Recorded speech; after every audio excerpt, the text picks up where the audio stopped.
Okey, kita sambung balik. Tadi ada masalah teknikal sikit untuk soalan nombor 8 Okey. Kita tengok kita dah dapat susunan nombor 1 dan 2, P dan Q kan. Okey, nombor 3 ni kita sambung balik. Kita ada tadi kat sini mengawal pemboleh ubah. Ada 3 jenis yang teacher terangkan tadi. Pemboleh ubah manipulasi, bergerak balas dan malah. Yang ni masa lain nanti kita akan terang lebih jelas lah. Okey, ada ke tak mengawal pemboleh ubah? Ada. Kalau tengok sini ada R. So yang ni adalah langkah yang ketiga, mengawal pemboleh ubah. Ada. And then kita ada pula merancang eksperimen. Lepas tu yang nombor 5, menjalankan eksperimen. So memanglah S ni sebagai susunan yang keempat. So jawapan P, Q, R, S. Ada ke tak? Ada. A lah. P, Q, R, S. Yang lain memang salah lah. Okey, sambung nombor 9. Kita ada sini bab 2. Nombor 9 ni dah masuk bab 2. Sel yang ringkas diperhatikan buat kali pertama oleh siapa? Siapakah saintis tersebut? Dengan menggunakan mikroskop apa? Buatan sendiri pada tahun berapa? So yang ni sel ringkas diperhatikan oleh siapa buat kali pertama? Menggunakan mikroskop apa? Buatan sendiri mikroskop dia tu pada tahun bila? Beliau mencatatkan pemerhatian dalam bukunya Micrographia. So, kita nak tahu sekarang sama ada A. Albert Hooke, B. Robert Hooke, C. Robert Hooke, D. Robert Pattinson. So, kita tengok pada buku teks muka surat 46 ada sebenarnya. Segala dalam buku teks awak semua ada sebenarnya. So, sekarang kita ada pada tahun 1665 ahli sains Inggeris yang pertama yang guna mikroskop ringkas bernama Robert Hooke. Kita dah dapat dah jawapan tahun 1665. Nama saintis tu Robert Hooke. Okey, menggunakan mikroskop ringkas. Mikroskop dia tu tak ada kat sini, tapi kita boleh check lah daripada jawapan. So yang ni adalah saintis yang kaji tentang sel sebenarnya. Orang yang pertama kaji tentang sel kalau tengok pada muka surat 46. Okey, so jawapan mana satu Robert Hooke? Kita ada jawapannya adalah B. So sel ringkas diperhatikan buat kali pertama oleh Robert Hooke. Okey, saya tulis ini sebab tak muat ni. Teacher tulis macam ni Robert Hooke dengan menggunakan mikroskop apa? Optik. Optik. Buatan sendiri. Mikroskop buatan sendiri tu bukan senang Pada tahun 1665. So jawapan dia adalah B. Okey, nombor 10 masih lagi bab 2. Yang ni bagi teacher suka bab 2 ni tentang sel sebenarnya. X merupakan bahagian yang memberi sokongan kepada sel apabila dipenuhi subsel. Apakah X? Dia dah label X ni kat sini. Ni yang paling besar sebenarnya. Struktur sel yang paling besar pada sel tumbuhan ke sel haiwan ni? Bila bentuk, kita nampak bentuk dia tetap sebab dia ada dinding sel. Ini adalah sel tumbuhan. Dah lah warna hijau kan? Dia siap warnakan rajah dengan warna hijau lagi. So ini adalah sel tumbuhan. Kita ada dua jenis sel sebenarnya, sel haiwan dan sel tumbuhan. So kita ada sel tumbuhan kat sini. Apa nama X? Sangat senang sebenarnya kalau bagi teacher lah. Kita ada A. vacuole, B. nucleus, dinding sel dan D. mitokondria. So kalau rujuk buku teks muka surat 50, ni adalah sel tumbuhan. Bentuk dia tidak tetap, bentuknya tetap sebab dia ada dinding sel. Dinding sel ni kalau ikutkan, kalau tengok sini, dia siap ada fungsi kat sini. Dinding sel memberi sokongan, perlindungan dan bentuk yang tetap kepada sel tumbuhan. Ni sel tumbuhan. Okey, so mana satu X? Kalau ikutkan label X yang besar di tengah, biasa besar di tengah lah. Struktur sel yang paling besar adalah vacuole. Ini adalah X. Cuba tengok fungsi dia. iaitu memberi sokongan kepada sel apabila dipenuhi subsel. Dipenuhi subsel tu contohnya air yang boleh masuk lah. Kita siram pokok kan, air pun masuk dalam vakuum. So dia beri sokongan kepada sel agar tidak orang kata tidak kering lah, segah. And then jawapan adalah A, vakuum. Nukleus yang mana? Kalau nak label, kalau B ni salah kan jawapan dia kan? B ni salah sebab ni adalah nukleus. Ini adalah nukleus. Mana satu dinding sel yang teacher sebut tadi? Warna hijau gelap ni adalah dinding sel. Ini beri sokongan bentuk tetap pada sel tumbuhan. Sel haiwan ada tak dinding sel? Tak ada. Macam manusia kita ni tak ada dinding sel. Okey, mitokondria. Mana mitokondria? Adakah yang warna hijau ni? Adakah yang warna ungu ni? Tak. Yang warna oren tu pun bukan. Ini adalah yang warna maroon maroon ke merah. Yang ni adalah mitokondria. Yang ni menghasilkan tenaga. Okey, senang je. So X adalah vakuum untuk sel tumbuhan. Next, nombor 11. 11 memang orang kata tak ada dalam silibus awak, tapi ada dalam silibus tapi tak dijelaskan dengan banyak lah. Dalam buku teks awak memang ada. Okay, so yang ni dia bercakap pasal DNA kan tadi. So tengok sini balik, nukleus mengandungi kromosom yang terdiri daripada asid deoksiribonukleik. Asid deoksiribonukleik. Ingat ni, asid deoksiribonukleik nama panjang. Nama pendek DNA. Dia buat apa? Membawa maklumat genetik. Tengok soalan balik. Ni soalannya untuk nombor 11. Apakah yang dimaksudkan dengan DNA dalam kromosom yang ada dalam nukleus sel haiwan? So kita dapat tadi, mana satu jawapan dia? Asid deok. Deok yang mana? Jawapannya adalah D. Asid deoksiribonukleik.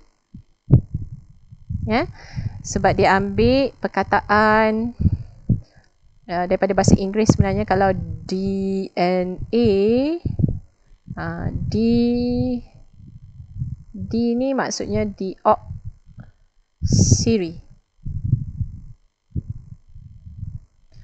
N ni maksudnya nukleik. Sorry. Ni saya sambung sikit. Deoksiribo. Nak suruh ingat lah. A ni adalah asid. Deoksiribonukleik acid.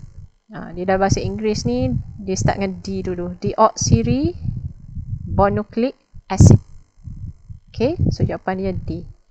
12. Pernyataan mana yang tepat? Okey, dia baca satu-satu lah. Yang ni ayat memang kena baca satu-satu. Okey, sel tumbuhan berbentuk tidak tetap. Adakah betul sel tumbuhan tidak tetap? Yang ni dah bagi tahu kat sini, kita nampak dah salah. Benarnya sel tumbuhan tetap kan? So yang ni dah salah dah. Manakala sel haiwan sebaliknya, dia terbalik. Ini salah. Okey, B. Sel tumbuhan mengandungi vakuum tetapi sel haiwan tidak mengandungi vakuum. Yang ni kena check balik pilihan dia. Okey. C. Sel haiwan mengandungi dinding sel. Tadi teacher baru je bagi tahu kalau dinding sel hanya ada pada sel haiwan ke sel tumbuhan? Hanya ada pada sel tumbuhan. Sel haiwan mengandungi dinding sel dikira salah. Okey, D. Sel haiwan mempunyai nukleus dan sitoplasma. Tetapi sel tumbuhan tiada dalam sitoplasma. Ya ke? Okey, dia kata sel haiwan ada nukleus dan sitoplasma, sel tumbuhan tak ada. Kalau tengok, dia nak tadi nukleus dengan sitoplasma tak ada dalam sel tumbuhan. Ya ke? Ni ada? Nukleus ada.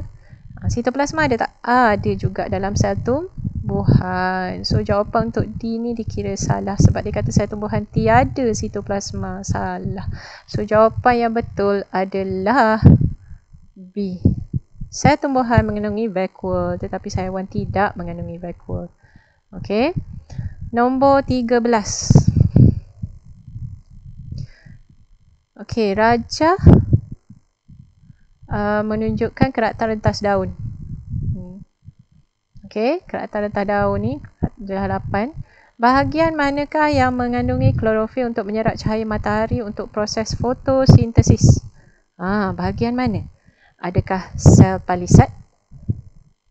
Adakah liang stoma? Sel epidermis atau sel pengawal? Yang ni ada dalam buku teks awak. Yang kita tengok ni adalah keratan rentas daun. Keratan rentas daun. So, kita nak tengok mana satu yang struktur yang menyerap cahaya matahari. Dia ada klorofil untuk proses fotosintesis. So, cuba tengok muka surat 55 daripada buku teks. Buku teks masing-masing. Macam yang teacher snap ni ada sebahagian, separuh sebenarnya. So, kita ada keratan rentas daun ni. Ni, teacher dah bagi tahu tadi keratan rentas daun yang ringkas. Okey, mana satu sel yang menyerap tenaga cahaya matahari? Dia ada klorofil untuk proses fotosintesis. Adakah sel epidermis? Adakah sel epidermis ataupun sel palisad? Mana satu yang paling tepat? So, jawapannya adalah sel palisad. Mengandungi klorofil untuk menyerap cahaya matahari dan menjalankan proses fotosintesis. Kalau awak tengok kat sini ni, sel palisad ni. Dia lapisan yang kedua. Sel epidermis ni, dia berada pada lapisan yang di atas permukaan daun dan juga di bawah permukaan daun. Dia ada epidermis atas dan epidermis bawah. Fungsi dia lain. Lain sikit lah. Untuk mengurangkan kehilangan air, membolehkan pertukaran gas, penyerapan air dan nutrien. Itu sel epidermis. So, yang paling tepat untuk soalan yang tadi adalah sel palisad. Kita tengok balik soalan 13. So, mana satu jawapan? Sel palisad adalah A. Yang lain salah, kurang tepat. Okey, ingatlah sel palisad fungsi dia mengandungi klorofil, menyerap cahaya matahari untuk proses fotosintesis. Okey, nombor 14. Pilih urutan organisasi sel yang betul. Organisasi sel yang betul, kita bermula dengan sel lah, semestinya sel. Dia kalau teacher ajar budak lah. Kita secara nak ingat, biasanya kita akan mula dengan S dulu. Lepas tu T. Lepas tu kita ada O. Kita ada SI. Kita ada OR. Yang ni memang turutan dia. Apa dia? S. S adalah sel. Semua jawapan ada sel. Okey, beres. T ni apa? Ini sel. T ni apa? Tissue. O ni apa? Organ. SI ni apa? Sistem. OR ni apa? Organisma. Okey. So, sekarang ni ada tak jawapan? Mana satu jawapan dia? Sel, tissue, organ, sistem, organisma. Jawapannya adalah C. Organisasi sel, mesti awak hafal yang ni. Turutan dia mesti sel, tissue, organ, sistem, organisma. Yang ni lah yang paling tepat. Boleh? Okey, sabar ya. Memang ni lah ulang kaji, nak buat macam mana. Terpaksalah kita buat untuk peperiksaan awak. Okey, masuk soalan seterusnya nombor 15. Menghasilkan hormon untuk menyelaraskan tindak balas dalam badan. Ini fungsi bagi apa? Sistem apa? Yang ni boleh rujuk buku teks muka surat 58. Dia ada banyak sistem dalam badan kita. Kan kita ada sel, tissue, organ, sistem. Sistem ni maksudnya dia terdiri banyak organ dalam badan. So, dinamakan sistem. Mana satu yang berkait dengan hormon? Ni saya ambil sebahagian. Dia ada banyak Teacher baru snap yang gambar rajah sikit je ni. So, mana satu? Adakah sistem peredaran darah? Alah, yang ni dah ada perkataan darah. Bukanlah. Sistem respirasi lebih kepada mengambil oksigen dan mengeluarkan gas karbon dioksida masa awak bernafas. And then kita ada sistem pembiakan. Memang bukanlah sebab dia berkait dengan sperma dan ovum. Sistem endokrin. Yang ni yang penting. Sistem endokrin kalau tengok fungsi dia, menghasilkan hormon untuk menyelaraskan tindak bala dalam badan. Hormon ni sebenarnya sejenis bahan kimia yang ada dalam badan awak. Jadi ada je hormon, dia boleh kawal tindak bala dalam badan awak. Okey. So jawapan nombor 15 adalah B. Sistem endokrin. Okey, yang lain boleh tengoklah. Sistem limfa, integumen, perkumuhan tu boleh tengok daripada buku teks nanti. Okey, nombor 16. Suhu badan normal manusia adalah 37 darjah Celsius. Berapa suhu normal haiwan dalam darjah 9? Macam mana ni kita nak jawab? Darjah 9. Adakah suhu normal haiwan sama dengan manusia? Ya, bagi tahu teacher. Macam mana ni kita nak tahu jawapan untuk nombor 16? Adakah dia sama dengan suhu badan normal manusia 37 darjah Celsius? Ataupun sebenarnya dia kurang sikit daripada 37 darjah Celsius ataupun lebih? Macam mana kita nak tahu? Kalau ikutkan haiwan ni nama apa? Dia macam landak kan, tapi itulah hidup di kawasan apa? Musim sejuk ke musim panas? Kena tahulah. Okey. So yang ni kalau cuaca yang biasa, cuaca yang tak sejuk, memanglah suhu normal haiwan ni akan sama dengan kita, iaitu 37 darjah Celsius. Okey, suhu normal dia. Bergantung pada keadaan lah. Tapi itulah, kalau cuaca sejuk pula, macam kita juga. Kalau cuaca sejuk, suhu badan kita akan jadi naik sedikit lah. Sebab sejuk, naik sedikit sahaja. Okay. And then kalau misalnya suhu panas, badan kita cuba nak kembali kepada suhu normal. Jadi sebenarnya berapa suhu normal haiwan darjah 9? Dan kalau dia sihat, memanglah sama dengan badan kita lah, iaitu 37 darjah Celsius. Okey. Nombor 17. Ni biasa berlaku pada kita. Apakah mekanisme pembetulan? Yang ni bab 3 homeostasis. Bab 3 dia tanya sini mekanisme pembetulan yang terlibat apabila seseorang individu melakukan aktiviti cergas. Okey, teacher ada snap gambar sikit muka surat 74 daripada buku teks. Ini menunjukkan kawal atur kandungan air. Sebab kita kena tahu juga homeostasis ni dia berkait tentang kawal atur badan kita untuk berada dalam keadaan yang normal atau seimbang ataupun stabil. Contoh, kalau kita buat aktiviti yang cergas, aktiviti yang lasak, badan akan menghasilkan banyak peluh kan. Kalau kita tengok sini, contoh yang dia beri ni, kandungan air dalam badan menurun apabila kita berpeluh. Memanglah air dalam badan akan kurang sikit bila kita berpeluh banyak, sebab dah dikeluarkan melalui peluh kita. Jadi bila buat aktiviti yang lasak, macam inilah keadaan dia. Jadi kita nak tahu apa mekanisme pembetulan, apa badan kita akan buat bila kita berpeluh dengan banyak, air kurang dalam badan. Ni mekanisme pembetulan dia. Okey. So bila kandungan air dalam badan dikesan oleh otak, menurun, jadi otak akan merangsang merangsang rembesan sejenis hormon supaya ginjal mengurangkan penghasilan air kencing. Kuranglah air kencing yang terhasil, okey, ataupun urin yang terhasil. Berasa dahaga. Itulah mekanisme pembetulan. Sebab itulah bila rasa dahaga kena minum air. Lepas tu barulah kandungan air dalam badan meningkat balik. Okey, sebab kita dah minum air kan. Tapi memang masa tu kandungan air kencing kita memang sedikit lah, dan kita rasa dahaga. So mana satu jawapan dia? Adakah bulu roma menegak? Tu musim sejuk menegak kan, otot rangka mengendur. Lebih sedikit air kencing dihasilkan, lebih banyak air kencing dihasilkan. Mana satu? So jawapan dia adalah C. Sedikit air kencing dihasilkan. Lebih sedikit.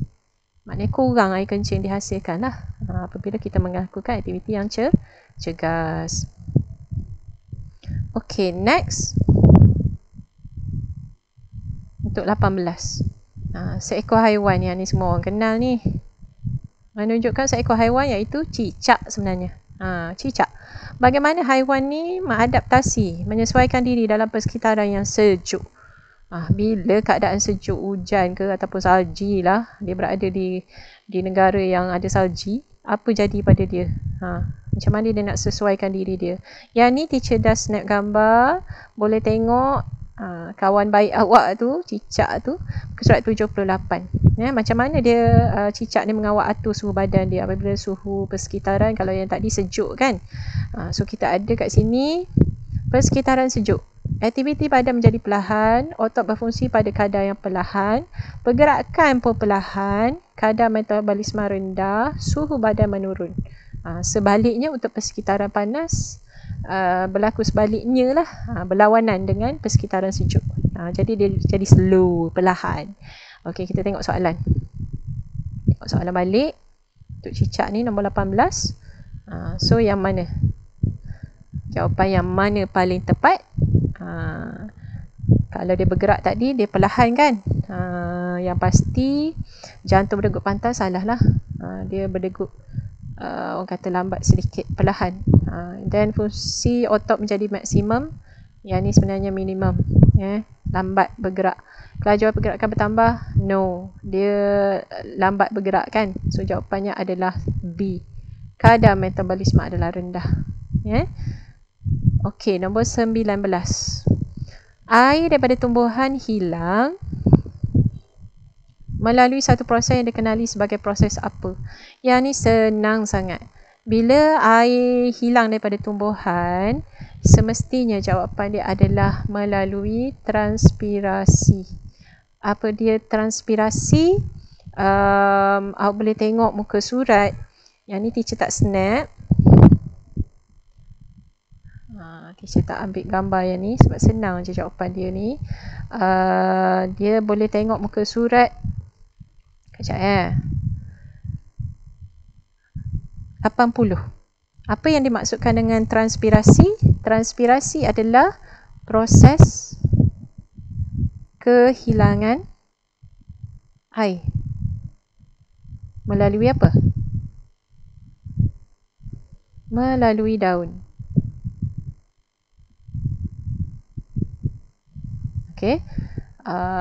Jadi bila air daripada tumbuhan hilang, semestinya jawapan dia melalui proses transpirasi. Okey. Yang inilah transpirasi. Okey, 20. Rajas 11 yang di bawah ni menunjukkan pembukaan stoma daun. Stoma ni dia ada pada daun sebenarnya, pada epidermis bawah. Okey. So dia nak sekarang mengapa stoma daun terbuka pada waktu siang. Pada waktu siang dia terbuka. Dia boleh terbuka dan tertutup sebenarnya stoma ni. Kalau tengok pada muka surat 81, macam yang saya tunjuk ni, muka surat 81, stoma. Buku teks awak ada rujuk sendirilah. Stoma, sel pengawal mengawal pembukaan dan penutupan stoma. Dia bagi tahu juga sini, kalau tengok gambar sama macam soalan tadi, pada waktu siang stoma terbuka supaya lebihan air tersejat daripada daun melalui transpirasi. Kalau pada waktu siang. Tapi kalau suhu terlalu tinggi, panas sangat, macam tengah hari terlalu panas, apa jadi? Pada suhu yang terlalu tinggi, stoma akan tertutup untuk mengurangkan air yang tersejat daripada daun melalui transpirasi. Okey, pada waktu yang suhu tinggi sangat, dia akan tertutup lah sebab tak nak bagi air hilang dengan banyak. Tapi kalau waktu siang, waktu pagi ke apa, dia terbukalah stoma tu supaya lebihan air tersejat daripada daun melalui transpirasi. So waktu siang sekarang, soalan dia nak sekarang pada waktu siang. So jawapan yang mana satu? Mengapa stoma daun terbuka pada waktu siang? Untuk apa tadi? Membebaskan, adakah membebaskan cahaya matahari? Menyerap cahaya matahari? Bebas karbon dioksida? No. Jawapannya adalah C. Membebaskan air yang berlebihan. Melalui proses apa? Transpirasi. Transpirasi kita tahu proses kehilangan air kan? Okey. So kita sambung lagi lepas ni.